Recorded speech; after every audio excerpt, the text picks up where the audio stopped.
কুষ্টিয়ার সেই বিখ্যাত মালাই চা এবং পোড়া রুটি এখন পাওয়া যাচ্ছে আমাদের এই ফরিদপুরেই। আজকে ট্রাই করেছিলাম কুষ্টিয়ার সেই বিখ্যাত মালাই চা এবং এর সঙ্গে আরো ট্রাই করেছিলাম গাজীপুরের বিখ্যাত সেই ভাইরাল দুধ ড্যানিশ।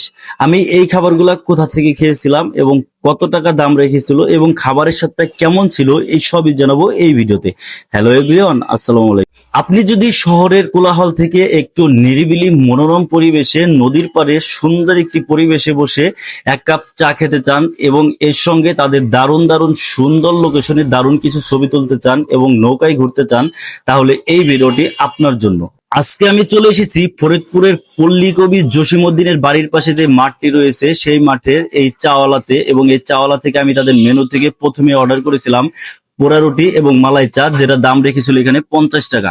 50 টাকা দিয়ে এই খাবারটা আমি অর্ডার করেছিলাম। এটি রেডি করেছিল চোখের সামনেই, দেখে খুবই ভালো লাগতেছিল এবং খাবারটা দেখে অনেক লোভনীয় লাগতেছিল। আপনারাও আসলে চোখের সামনে আপনাদের এটা রেডি করে দেওয়া হবে এবং এটা দেখতেও খুবই ভালো লাগে। এখানে এসেই জানতে পারলাম গাজীপুরের সেই বিখ্যাত দুধ ড্যানিশ নাকি এখন পাওয়া যাচ্ছে ফরিদপুরের এই চাওয়ালেতেই।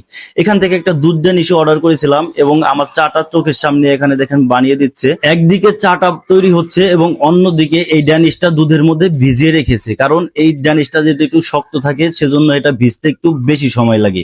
এই ড্যানিশটা ভিজিয়ে দিয়ে এখানে চাগুলা রেডি করতে লাগতেছিল এবং একে দেখেন আমার এখানে চা এবং পোড়া রুটিটা রেডি হয়ে গেছে।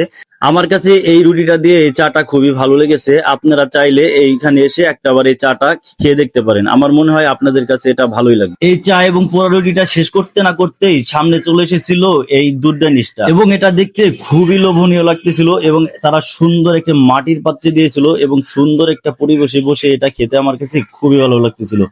আপনারা যদি সময় সুযোগ হয় একটাবার এই চাওলাতে আসবেন এবং এই খাবারগুলো একটু ট্রাই করে দেখবেন। আর এই দুধ ড্যানিশটা খুবই সফট ছিল, যেটা খেতে আরো ভালো লাগতেছিল এবং আপনারাও চাইলে এটা এই 80 টাকা খরচ করে একটাবার এসে ট্রাই করে দেখতে পারেন।